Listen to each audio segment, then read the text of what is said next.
Sabrina Agresti-Roubache est la conseillère régionale spéciale d'Emmanuel Macron dans le sud de la France. Et à l'aube du second mandat d'Emmanuel Macron, beaucoup de Marseillais se sont sentis forcés de voter pour Emmanuel Macron afin de faire barrage au Front National. Ma collègue Nora Fakim est allée à la rencontre de cette femme d'origine algérienne et lui a demandé notamment pourquoi il était important pour elle et pour la région qu'Emmanuel Macron soit réélu.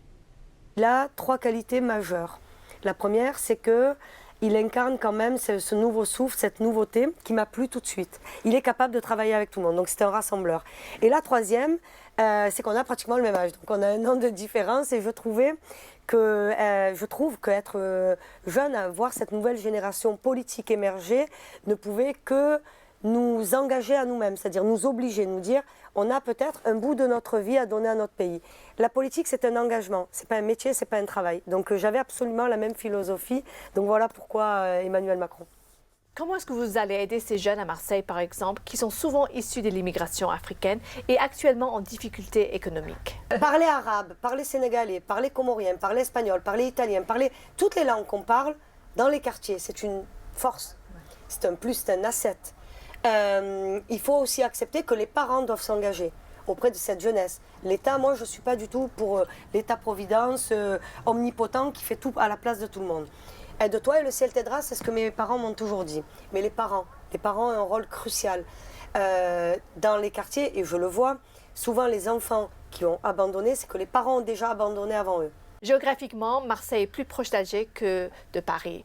Est-ce que c'est un problème pour gouverner? C'est 50 minutes d'avion, c'est comme Ajaccio, ou une heure, comme à peu près Ajaccio-Marseille. Les relations entre l'Algérie et la France sont très importantes à Marseille. Moi, je siège au conseil de surveillance de l'aéroport et 90% du trafic entre Alger et Marseille est arrêté, mais par l'aviation civile algérienne qui bloque. Et aussi, moi j'ai un sujet qui est les Chibani qui viennent de là-bas. Moi je le dis et vraiment de manière très ouverte. Les Chibani qui viennent d'Algérie en France, pas avec une ceinture d'explosifs autour de la taille. Ils viennent voir leurs enfants. La communauté algérienne est très importante à Marseille. Leur délivrer des visas est très compliqué, c'est-à-dire qu'ils sont quand même soumis à des visas très restrictifs. Je pense qu'il faut réchauffer maintenant les relations avec la Méditerranée. On ne peut pas se passer de Méditerranée. On ne peut pas se passer d'Afrique, et on ne peut pas se passer de Méditerranée.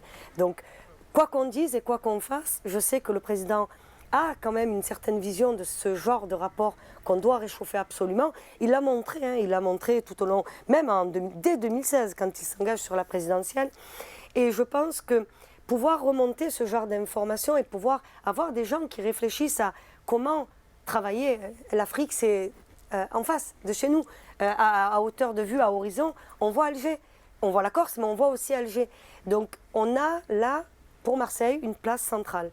Et la place centrale, le président l'a très bien compris, puisqu'il fait le Marseille en grand.